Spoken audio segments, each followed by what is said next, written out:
Init pa rin po yung issue Yes. ng yung pamamaril po doon sa Tacloban. At ang daming umiepal, ano? Opo. Manang Jubes. Yung mga sikat. Oo. Etong si Ann Curtis na masyadong sensitibo pag siya ay pinupulaan, tumira naman pala ng opinyon dito. At ngayon ay binabati ko siya. Kasi noon pala may mga sinabi siya na dapat hindi payagan na ibaba yung age of liability sa 12 years old na mungkahi naman matagal na ni Senator Robin Padilla. Yan. Kaya sinabi niya, ang mga children daw ay hindi kriminal. Children, not criminals. Sabi niya, dapat daw bigyan ng second chance. Yan. Maawain siya sa madaling salita sa mga bata. Opo. Ngunit yung kanyang mga komento noon ay umani ng maraming batikos dito nga po dahil nga sa nangyari dito sa Tacloban. Sabi ng mga netizens, yan, hindi daw kasi makarelate si Ann Curtis sa sitwasyon. Kasi hindi naman siya magiging ina ng mga biktima. Sapagkat siyempre, may pera sila at siyempre hindi naman sa public school Opo. paaralin yung kanyang mga anak. Sabi niya, Mayaman. sabi nung isa, she's clueless, don't bother. Yan. Sabi naman nung isa, ligtas naman sila kasi yung kanilang tirahan, kanilang eskwela ay pribado at may mga security guards at Ayun. may bakod na matataas. Malabong mangyari yun. Malabong mangyari sa Yan. kanila. Opo. Kaya hindi nila alam ang pakiramdam ng ordinaryo o pangkaraniwang Pilipino. Yes. At may mga nagsasabi pa, pa-relevant. Yan ang sinasabi ko kasi dito sa magkapatid na Curtis, di ba? Kapag kayo ay nagbibigay ng opinyon, wala naman pong problema sa atin yan.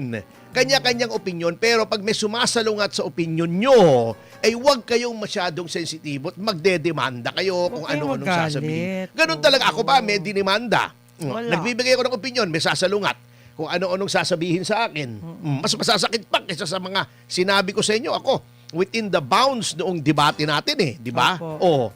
May dinimanda pa ako. Wala kasi yan po talaga ang risk ng tao na nasa public eye. Yan. Siya talaga ay mababatikos. Ganun talaga yun.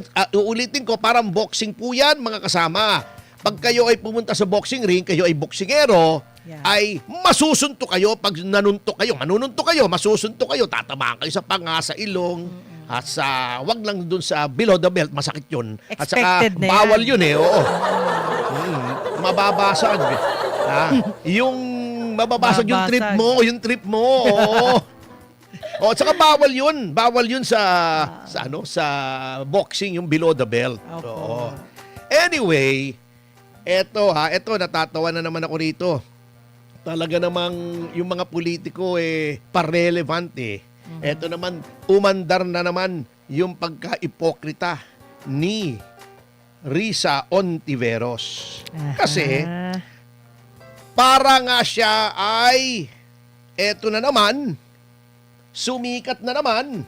Para mapansin. Para mapansin kasi gusto magpresidente nito yung bababa Opo, ng grabe. rating, ha? Ayun. Walang may gusto, pinagpipilitan niya yung sarili niya. Eto, umeepal na naman. Tayo po rito ay wala pong kinikilingan sapagkat nung si Senator Bongo ay nagpatawag ng investigasyon dun sa Ateneo drowning, sabi ko, hindi na kailangan yan kasi lahat ng batas ay naririyan na. Eto namang si Riz Ontiveros, sinakyan tong issue ng Tacloban ay nagpatawag ng investigasyon. Wow. Ang titignan daw niya, di umano, alam nyo, ito natatawa ko rito, Manang Jubes Apo. Naghahanap na naman ng masisisi. Ganyan ba talaga ang lipunan natin ngayon? Mali. Kapag may ginawa Mali kang dapat. kasalanan, lahat may kasalanan. May kasalanan ang social media, May kasalanan ng pelikula dahil panonood daw ng mga violenteng pelikula. Paglalaro daw ng mga violenteng video games. Kasi daw, ang violence ay ninonormalize. Yan ang mga sinasabi nila eh. Access daw sa social media, kaya daw nagkaganyan. Basta lahat may kasalanan, puwera lamang yung tao na gumawa ng krimen. Ano ba namang klase yan? Yan na ba ngayon ang lipunan natin? Wala nang may kasalanan? Lipunan na may kasalanan. Hindi ako palo dyan sa ganyang reasoning. Pag ikaw ay mayroong ginawang kasalanan, krimen, ikaw lamang ang may responsibilidad dyan kasi ikaw ang gumawa eh. Correct. Hindi naman sinabi sa inyo sa social media kumuha ka ng barel at magbabarilin mo yung mga kaeskwela mo, di ba? Opo. Oh. Kita nyo, ito ha, okay. Iyan na lang, wag na tayong magpa-plastic dito. Maraming nanood ng pornography. Aha. Bakit? Ibig sabihin ba, pag nanood ka ng pornography, mangre-rape ka na, ang may kasalanan yung pinanood mong pornography? Hindi naman eh. Hindi. Sarili mo pa rin. Tama. Choice mo yan, choice. Impressionable. Ang pornography hindi dapat pinapanood ng anyone below 18. Yeah. Pero, hindi naman lahat na nanonood ng porn ay naging rapist. Aha. Ang daming nanonood ng mga action movies. Ako, mahilig ako sa mga action movies ni Schwarzenegger, di ba? Yung isang pumatay Schwarzenegger daw ang pangalan niya. Lahat ng pelikula ni Arnold Schwarzenegger, pinanood ko. Fan ako niyan, yung Terminator series, di ba? Ayan. Predator, di ba? Ang dami. Napakaraming pelikula ni Arnold Schwarzenegger. May pinatay ba ako? Kumuha ba ako ng automatic rifle? Pumunta ba ako, halimbawa, sa isang lugar? Ha? Sa isang... Wala! Doon lang sa House of Representatives, marami yung dapat pinagpapapatay. Pero hindi ko sinasabi, patayin nyo, ha? Lamok lang. Oo, yun. minsan naiisip mo. Yan ang sinasabi ko. Pag iniisip mo lang, hindi naman pwedeng ikaw ay kasuhan, no? Di ba? Basta hindi mo ginagawa. Yun ang aking... hindi mo pinagbabantaan. Wala naman tayong pinagbabantaan dito, di ba? Sana ma'am, solusyon ang hanapin mo. Yung mga video games, hindi lang naman ngayon may mga video games na barilan eh. Nung Ayun. panahon ko meron na rin, hindi lang nga kanong kaganda yung graphics, pixelated lang nga. Kitang-kita mong computer. Pero may barila na rin po noon, di ba? May mga Tekken na rin, di ba? May mga tank. Yung May panahon mga- ko, naglalaro din ako ng video games, barilan din. Wala naman akong binaril. Walang dapat sisihin kundi number one, yaong mga taong gumawa. Because you are responsible Tama. for your own actions. At huwag niyong sasabihin na yung edad na yan, hindi nila alam ang tama sa mali. Sapagkat babasahin niyo lamang ang Biblia, titingnan niyo lang yung 10 Commandments, alam nyo na masama ang magnakaw, masama ang pumatay. Sinabi na natin yan kahapon. Yes. Ang nakakatuwa rito, itong si Rizzo Ontiveros, titignan daw niya kung bakit ganon ang nangyari. Nangyari po yan, at least this particular incident sa Tacloban ay dahil may batas. At anong sabi ng batas? Sabi ng batas, below 15 ay walang criminal liability. Opo. At alam yan, di ba pinakita yung thread ng conversation ng dalawa? Sabi nila, pag ginawa natin yan, di naman tayo criminally liable. May batas. Yun. At ang batas na yan, yung ang batas ni Kiko Panghilinan. Yun po ang root cause. Matagal na po Yun namin ang sinasabi. sinampol. Oo, mga anti-crime advocates, masama yung batas na yan kasi gagamitin yan ng mga kriminal. Ano bang ginawa ni Rizzo Ontiveros sa batas na yan? At ngayon, bigla siya naging concern. Eto, sasabihin ko sa inyo ha. Ni-research po natin yan. Si Rizzo Ontiveros po, bagamat siya ay hindi pa senador nung napasa yung batas na yan. 2006 kasi yan Apo. Bilang siya ay miyembro ng mababang kapulungan bilang kinatawan ng akbayan, sinuportahan niya yan. Hala. Yang RA 9344. Yung batas na yan. Na nagsasabing below 15 ay walang pananagutan. 15 but below 18 unless acting with discernment ay may pananagutan. Wala pa ring pananagutan. Noon namang siya ay naging senador, kapag may mga tangka na amyendahan ang batas, tumututol naman siya. Oh. Yan, happy 1.1K. Oo. Yan, live viewers. At Yan. siya ay at kanyang pinipigil yang pagbaba ng minimum age for criminal responsibility. By the way, happy 1.1K viewers, mga kasama. Opo. Thank you very much. Ang aga-aga, marami ng... Oo. Marami na pong... Marami uminit ang ulo. Hindi, wag ko nang uminit ang ulo. Dinidiscuss lang naman natin yan. Sige. Yun ang sinasabi ko. Ayan. Yung proposal na ibaba ang age of criminal liability Opo. ay siya ay tumututol. Noong meron pa nga yung committee report ng 2019 na ibinababa ito, yung Senate Bill 2198, nag-file siya formally ng pagtutol o dissenting opinion. Sabi niya, ayon daw sa UN Convention of the Rights of the Child, chuchu-chuchu, ay hindi dapat. Alam nyo, Ayan. ang karapatan po ay dalawa po ang mukha niyan palagi. Okay, sasabihin nyo, may karapatan yung mga kriminal, meron naman po talaga. Basta akusado hindi pa convicted. Ano? Opo. Pero paano naman yung karapatan ng mga biktima? Hindi nyo ba iniisip yung epekto sa mga biktima? Or, kung napatay yung biktima, ang epekto sa kanilang pamilya. Tatlong namatay, di ba ga? Opo. Tatlo namatay, 5 sukatan. Mm. Sa pagkabasa ko. Paano naman yung perwisyo, yung pagkasira ng buhay ng mga magulang?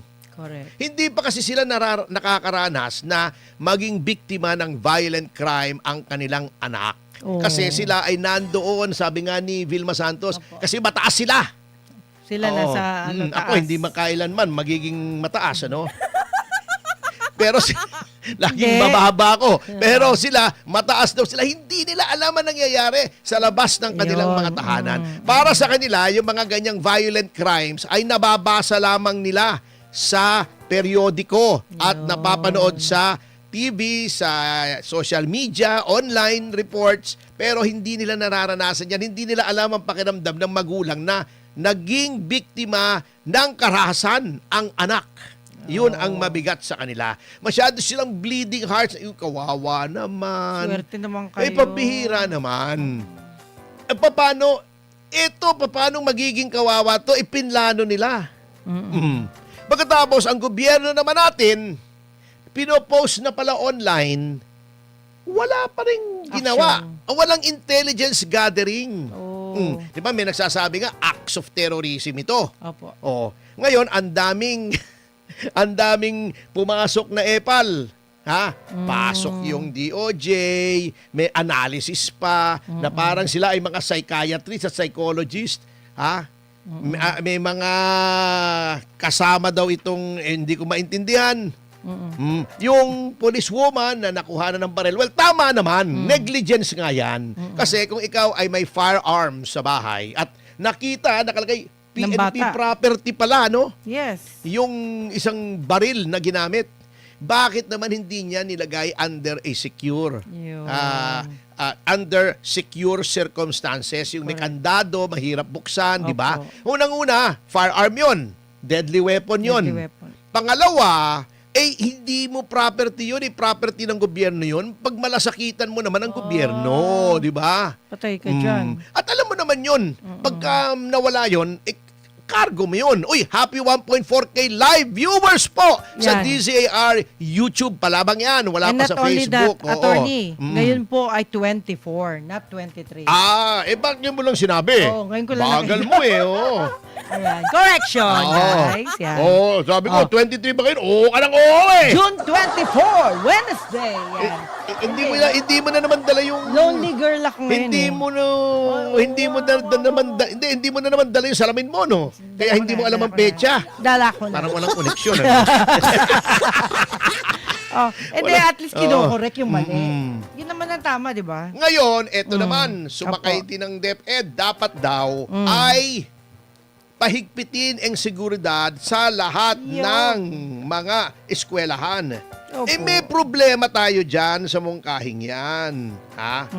Alam mo ba kung ilan ang eskwelahan dito sa Pilipinas. Libo. Publika pa lang, publiko. Hindi, hulaan mo kung ilan. Paano mo masisecure lahat yan? Sige. Marami. Hulaan mo. Oh, ito ang 1,000. estadistika. Mm. 48,056 Wow! na public schools. Kasama ng elementary, junior high, senior high. At may 2,000 pang higher educational institutions. Yan. Including 112 state universities, 78 local universities. Oh, Yun na. paano mo si-secure yan? Ilan lang ba pulis natin? 170,000 yata. Or something like that. 1:1,000.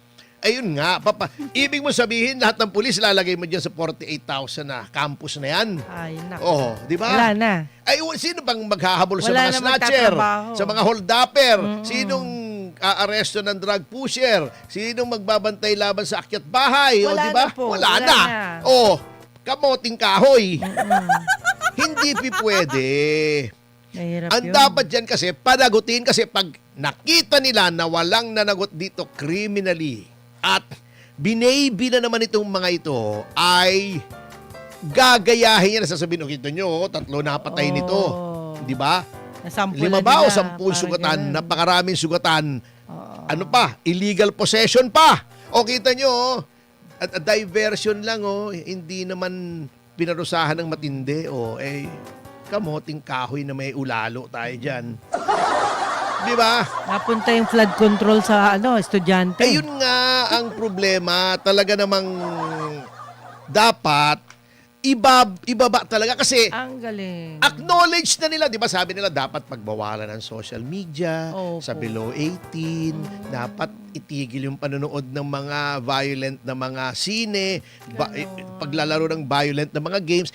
Alam niyo na nga na meron na lahat 'yan at hindi niyo naman mapipigilan 'yan. Sige nga, paano niyo pagbabawalan ang below 18 na mag-access ng social media? Imposible. Wala. Kasi kakailangan nila ang social media para sa pag-aaral nila, sa pagre-research nila. Research. Paano? Meron naman na magbablock. May mga apps na nabablock ng parents yung mga certain websites, pero may palusot lahat dyan eh. Lahat yan nalulusot. Ang magagaling ng mga bata ngayon, imposible. Mas The only magaling. way ay pakita nyo sa lipunan na, sige, manood ng mga movies na marahas. Manood kayo maglaro ng violent games. Hanggang laro lang yan, ha? Hanggang nood lang yan. The moment na lumampas kayo sa panonood at ginawa nyo na sa tunay na buhay, ay ibang usapan na yan. Dapat managot kayo. Hindi yung, bata naman tayo. Wala yan. Pagdating ng 18, pakakawalan din tayo din bagong buhay. Expunge sa records. Di ba? Hindi naman tayo makukulong sa talagang kulungan. Doon tayo sa bahay pangarap, chuchu-chuchu, di ba? O community service. Wala. Iyon. There must be a deterrent. Oo. Dapat yan, 12 to below 18, titignan mo kung may discernment. Kasi may discernment na eh. May mga 12, 13, 14 na may discernment na. Maniwala po kayo. Ang dami ko nang nakikitang ganyan eh. Mahirap Yan na ang kontrolin mabigat. yan pag nandyan na. Yes. Oo. Yan ang mahirap sa ating mga tao. Ito, may mga analysis. Alam nyo, yung mga pinagsasabi ng mga ahensya ng gobyerno natin, useless yan eh. Meron pang nagsasabi, hindi ko nasasabihin kung sino. Yan, meron pa. Ang tawag yan, nihilistic violent extremism. O yan, ang pakialam namin kung anong analysis mo. Unang-una, DOJ ka, di ka naman Department of Health, di ka naman psychiatrist. Grabe. Maraming epalisim dito eh. O, di ba? O, Grabe. mema, basta makasakay lang sa issue.